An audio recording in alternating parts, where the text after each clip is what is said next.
ಈ ದಿನ ಎಲ್ಲೆಲ್ಲಿ ಮಳೆಯಾಗ್ತಕ್ಕಂತಹ ಸಾಧ್ಯತೆ ಇದೆ ಅಂತ ಹೇಳಿ ಹವಾಮಾನ ಇಲಾಖೆ ಕಡೆಯಿಂದ ಎಚ್ಚರಿಕೆಯನ್ನು ನೀಡಲಾಗಿದೆ. ಯಾವ ಯಾವ ಜಿಲ್ಲೆಗಳಿಗೆ ಯೆಲ್ಲೋ ಅಲರ್ಟನ್ನು ಘೋಷಣೆ ಮಾಡಲಾಗಿದೆ ಅನ್ನೋದನ್ನು ನಾವು ಈ ವಿಡಿಯೋದಲ್ಲಿ ತಿಳ್ಕೊತಾ ಹೋಗೋಣ. ವಿಡಿಯೋವನ್ನು ಸ್ಟಾರ್ಟ್ ಮಾಡ್ತೀನಿ. ಅದಕ್ಕಿಂತ ಮೊದಲು ನೀವಿನ್ನು ನಮ್ಮ ಚಾನೆಲ್ಗೆ ಸಬ್ಸ್ಕ್ರೈಬ್ ಮಾಡದೇ ಇದ್ರೆ ಈ ಕೂಡಲೇ ಚಾನೆಲ್ಗೆ ಸಬ್ಸ್ಕ್ರೈಬ್ ಮಾಡ್ಕೊಳ್ಳಿ ಮತ್ತು ಲೈಕ್ ಮಾಡಿ. ಈಗ ನಾವು ಮಾಹಿತಿಯನ್ನು ತಿಳ್ಕೊತಾ ಹೋಗೋಣ. ಸೊ ನೋಡಿ, ಇವತ್ತು ಅಂತಂದರೆ ದಿನಾಂಕ 30/4/2026 ಇವತ್ತು ಎಲ್ಲೆಲ್ಲಿ ಮಳೆಯಾಗ್ತಕ್ಕಂತಹ ಸಾಧ್ಯತೆ ಇದೆ ಅಂತ ಹೇಳಿ ಹವಾಮಾನ ಇಲಾಖೆ ಕಡೆಯಿಂದ ಮಾಹಿತಿಯನ್ನು ತಿಳಿಸಲಾಗಿದೆ.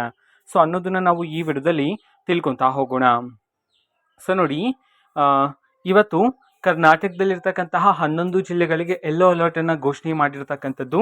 ಆ 11 ಜಿಲ್ಲೆಗಳ ಹೆಸರು ಹೀಗಿದೆ: ದಕ್ಷಿಣ ಕನ್ನಡ, ಉಡುಪಿ, ಉತ್ತರ ಕನ್ನಡ, ಕೊಡಗು, ಹಾಸನ, ಚಿಕ್ಕಮಗಳೂರು, ಶಿವಮೊಗ್ಗ, ಬೆಳಗಾವಿ, ಬಳ್ಳಾರಿ, ಹಾವೇರಿ ಮತ್ತು ಬೆಂಗಳೂರು. ಈ ಜಿಲ್ಲೆಗಳಲ್ಲಿ ಇವತ್ತು ಮಳೆಯಾಗ್ತಕ್ಕಂತಹ ಸಾಧ್ಯತೆ ಇದೆ ಅಂತ ಹೇಳಿ ಇದೀಗ ಹವಾಮಾನ ಇಲಾಖೆ ಕಡೆಯಿಂದ ಎಚ್ಚರಿಕೆಯನ್ನಾದರೆ ನೀಡಲಾಗಿದೆ. ಓಕೆನಾ? ಸೊ ಇದು ಇವತ್ತಿನ ಒಂದು ವಿಡಿಯೋ ಇದೆ. ಈ ರೀತಿ ಇನ್ನು ಹಲವಾರು ಯೋಜನೆಗಳಿಗೆ ಸಂಬಂಧಪಟ್ಟಂತೆ ಮಾಹಿತಿ ಬಂದ ನಂತರ ಆದಷ್ಟು ಬೇಗ ನಾನು ನಿಮಗೆ ಇನ್ಫಾರ್ಮೇಷನನ್ನು ತಿಳಿಸ್ತೀನಿ. ಅದಕ್ಕೋಸ್ಕರ ಚಾನೆಲ್ಗೆ ಸಬ್ಸ್ಕ್ರೈಬ್ ಮಾಡ್ಕೊಳ್ಳಿ. ಮತ್ತು ಈಗ ನಾವು ಫೇಸ್ಬುಕ್ಕಲ್ಲೂ ಸಹ ಈಗ ವಿಡಿಯೋಸ್ಗಳನ್ನು ಅಪ್ಲೋಡ್ ಮಾಡ್ತಿದ್ದೀವಿ. ಫೇಸ್ಬುಕ್ ಚಾನಲ್ ಲಿಂಕನ್ನು ಡಿಸ್ಕ್ರಿಪ್ಷನ್ ಬಾಕ್ಸಲ್ಲಿ ಕೊಟ್ಟಿರ್ತಾನೆ, ಕ್ಲಿಕ್ ಮಾಡಿಬಿಟ್ಟು ಫಾಲೋ ಮಾಡಿ. ಓಕೆನಾ? So thank you, bye.